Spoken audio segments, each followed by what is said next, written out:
네, 어서 오세요. 뭐 다들 그러고 살지만 그 지하철 풍경을 보면 참 재밌잖아요. 왜 지하철에 앉아 있는 사람들은요, 사람 옆에 앉아가고 멀리 있는 사람하고 소통해요. 근데 이 뭐 지하철만 그런 게 아니잖아요. 가족들도 그래요. 가족과 함께 있으면서 먼 거리에 있는 사람하고 여러 관계를 맺고 살죠. 그렇죠. 가까운 사람, 가까운 일, 가까운 이야기들, 가까운 테마 모두 식상하잖아요.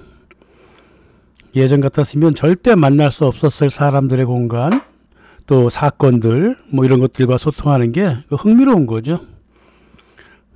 삶의 새로움을 주잖아요. 가끔은 짜릿함도 주고, 그렇잖아요.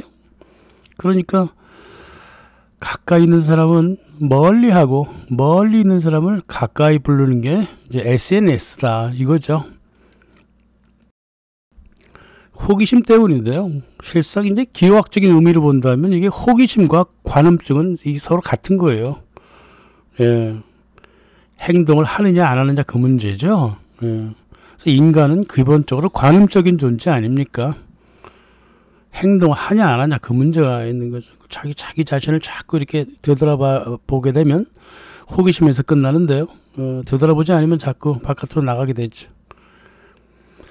아무튼 인터넷이라고 하는 거는요, 안타깝게도 먼 사람은 가상적으로 가까이 두고요, 알지도 못하는 주제, 아주 잘 아는 가까운 사람을 멀리 해버리니까요, 자기가 지금까지 가깝다, 우정이다, 친하다, 사랑한다, 응?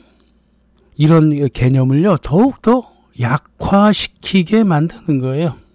인터넷이 그렇게 되는 겁니다. 그래서 너무 깊게 빠지면 이제 큰일 난다는 게 이제 그런 뜻이죠. 예. 시간이 흘러가면요, 이제 SNS도 더 이상 이제 호기심을 끌기에는 부족해요. 그렇게 된다고요. 하도 이제 시간이 흘러가면 내 자신의 감각, 인식, 판단, 그 태도 이런 것들이 말이죠, 스스로 퇴화되어 간다 이거죠. 이게 이제 철학자들이 수도 없이 얘기하고, 철학자들 말은 듣지 마세요. 저기 실험했던 조사에 들어간 연구원들, 이런 사람들이 이제 실제로 그렇다고 막 얘기를 하고 있다고요.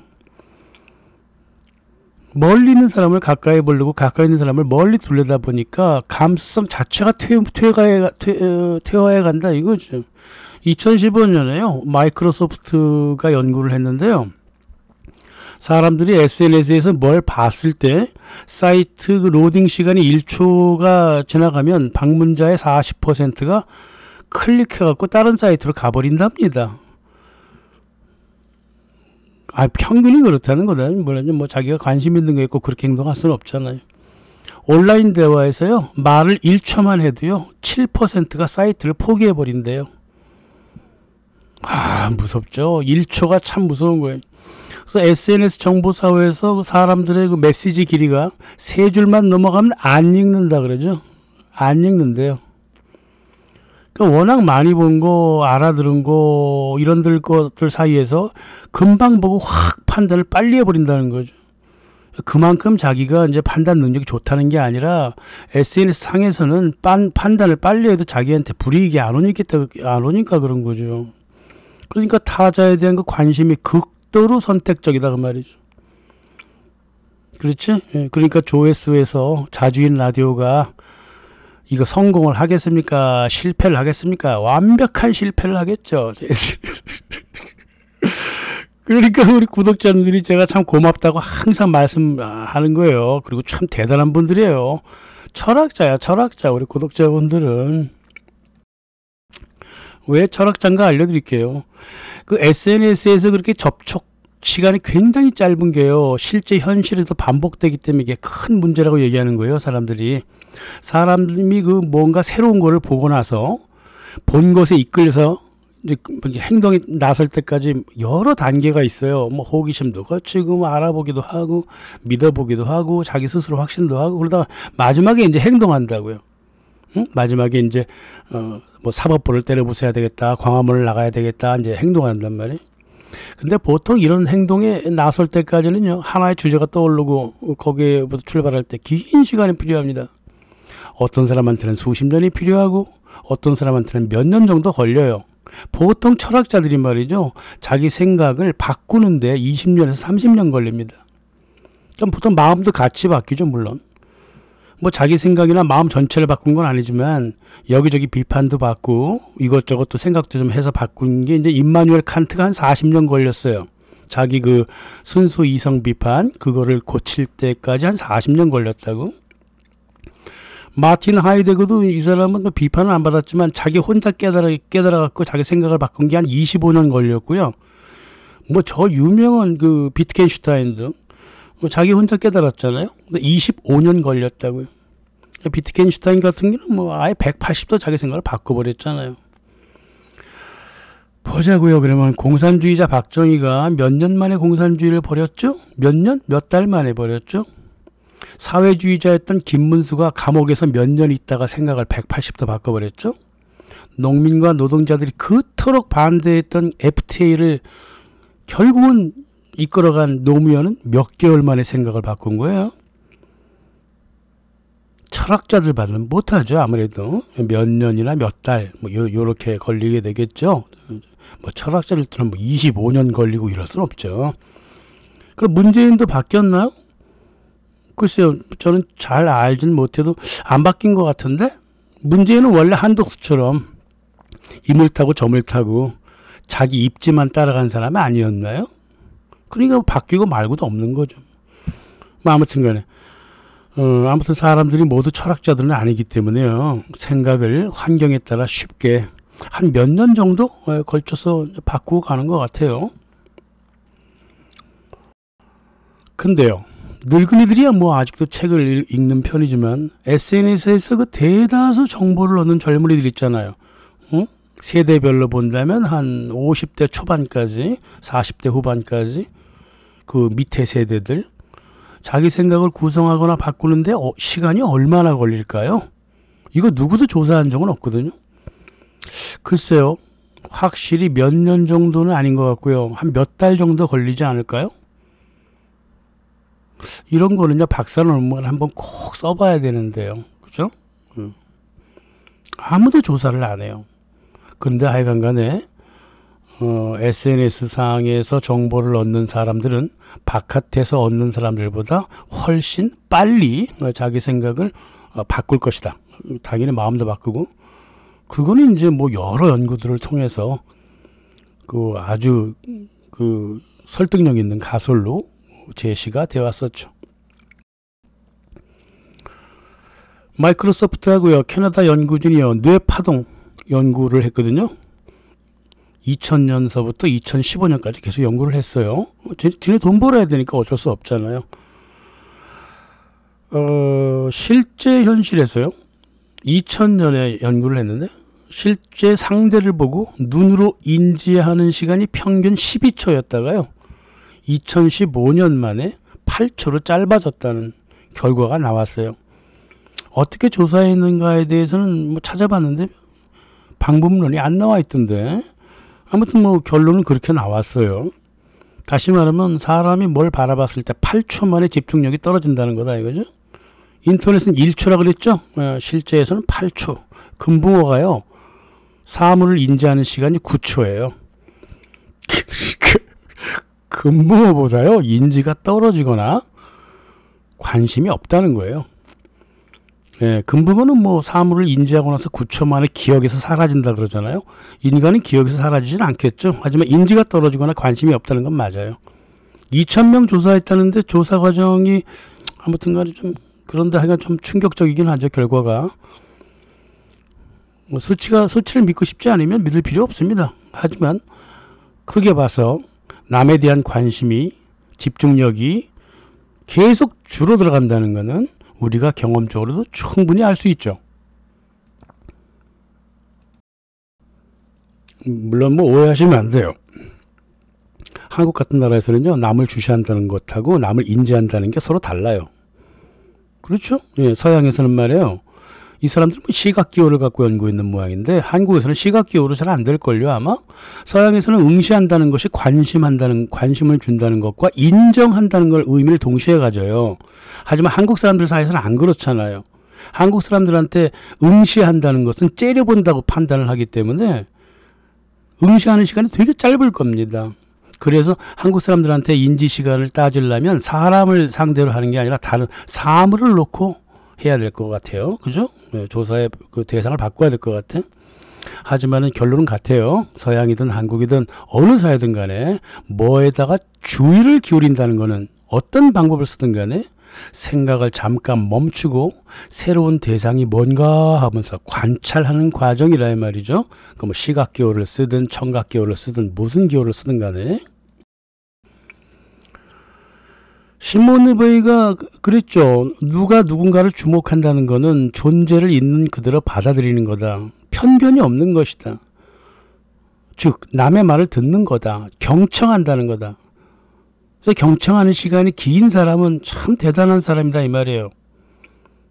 그래서 우리의 인터넷 디지털 사회에서 실제적으로 사물을 인지하는 시간이 12초에서 8초 정도 줄었다면 타인을 경청하거나 주목하는 시간도 15년 만에 66%가 줄었다는 뜻이기도 하다 이 말이죠. 있는 그대로 상대를 안 보겠다는 거잖아요. 그죠? 예. 자기의 판단 체계에서 무조건 쉽게 보고 쉽게 버리겠다는 거 아니겠습니까? 시몬 베이가 이 시대를 만났으면 아마 자살했을 거예요. 그 당시 시절에도 이런 문제 때문에 상당히 살기 싫었다고 그러는데 일부러 밥을 안 먹었잖아요. 그냥 그래서 죽었는데 아마 자살했을 겁니다. 이 시대에는요. 이 시대에 들어와서. 너무 그런 사람이죠. 사람들이 흔히 말합니다. 열석 물길은 알아도 한길 사람 속을 모른다 그러잖아요. 이게 이제 전통적인 속담인데요. 눈앞에 있는 사람의 마음도 모르면서 이 SNS에 있는 사람의 마음을 우추할 수 있어요. 그렇죠? 그래서 마음을 알아갖고 저 사람 다 화내는 게 아니에요. 자기 스스로한테 그냥 화내는 거예요. 저 사람은 그냥 자극적 보여 나한테. 그렇다고요. 그래서 화가 나는 겁니다. 왜 근데 교감을 하고 그러냐고, 발광을 하냐고, 왜 교감을 하려고. SNS 정보는요, 교감이라든가 소통을 위한 정보가 아닙니다. SNS 정보는요, 2000년 초부터 계속 연구가 되어 왔잖아요. SNS에서 나오는 정보들은요, 교감할 것도 안 되고 소통할 것도 안 되는 어떤 정보냐면 언어 배열이 산만하고 이미지는 튀고 어그로 끌고 컨텐츠에는 근거도 없고 진정성도 없으며 알고리즘으로 강요만 하는 정보 세계다, 이렇게 결론을 내린다 이 말이에요. 이 참을 수 없는 가벼운 SNS에 갇힌 금붕어 같은 사람들이 자폐증에 걸려있는 세계다 이겁니다. 근데 꼭 더 무서운 사실은 이런 세계를 말이에요. 실제 세계보다 더 넓은 세계라고 믿고 있는 사람들이 너무나 많다는 거예요. 금붕어보다 못한 삶을, 이 네트워크 속에서 삶을 영위한다 그 말입니다. 이렇게 살아가다가는요, 종국에는 인공지능에 걸맞는 로봇으로 변할 수밖에 없죠. 인공지능에 걸맞는 인간이 뭡니까? 디지털 알고리즘에 맞추어진 그런 의식을 가진 사람이잖아요. 예. 삶의 질서가 없고요.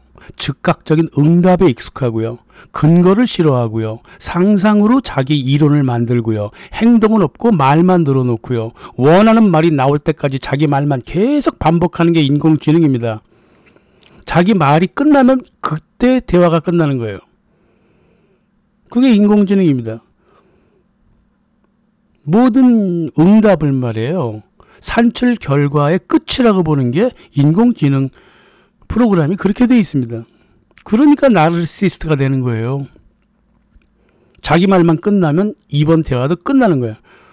새로운 대화가 시작되면 또 응답하면 그걸로 대화가 끝나는 거예요. 그러니까 앞선 대화와 뒤쪽 대화에 연결을 못 한다고요, 인공지능이. 이게 바로 제가 전에 설명드렸던 나르시스트라고 하는 사람들의 정신상태가 이렇게 되어 있다고요. 이렇게 나르시스트적인 정신상태를 가져야만이 인공지능과 함께 살 수 있습니다. 왜? 레벨이 같잖아요.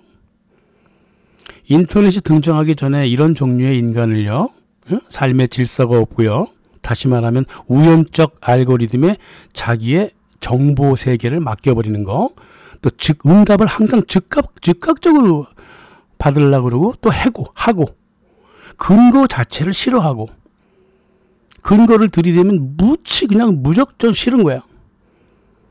자기만의 상상으로 이론이랍시고 만들고, 행동과 말이 틀리고, 원하는 말이 나올 때까지 계속 정보를 주려고 그러고, 이 인공지능이라고. 이거를 갖다가 인터넷 나오기 전에는요, 이런 사람들을 인간 말종이라고 불렀다고요. 우리는 우리 주변에 인간 말종이 어마어마하게 많다는 걸 알고 있어요.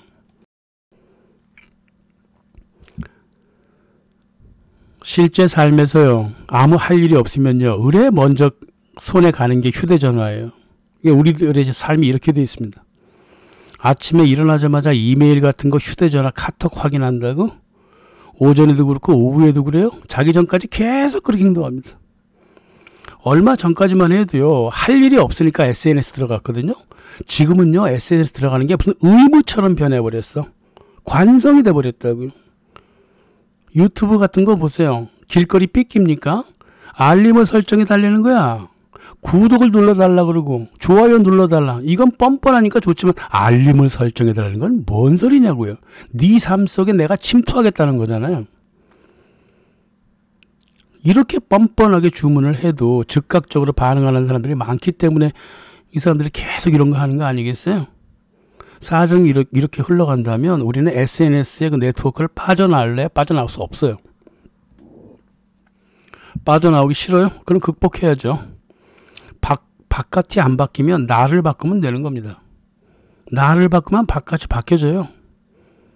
제가 불교 신자라서 이런 말씀하는 거 아니에요. 수없이 많이 경험해봤기 때문에 그런 거예요. 자세부터 틀어잡으면 되죠. SNS하고 교감하고 소통할 생각을 추호도 하지 말아야 돼요. 왜 SNS 앞에서 화를 내고 따져들고 이러냐고요. 그거는 인공지능이나 하는 짓거리예요. 그게. SNS에서 교감하고 소통할 생각을 버리라고요. 뭔가 물어볼 것은 물어보고 응답하면 끝입니다. 그게. 걷다 대고 감정을 실칠 말으라고요. SNS의 모든 상징하고 언어는요, 소통과 교감을 목적을 갖고 있지 않습니다. 그래서 그런 거 하지 말라고. 왜 그 SNS에서 화를 내고 욕하고 감정을 풀어대? 그럴 이유가 없는 것이라고요.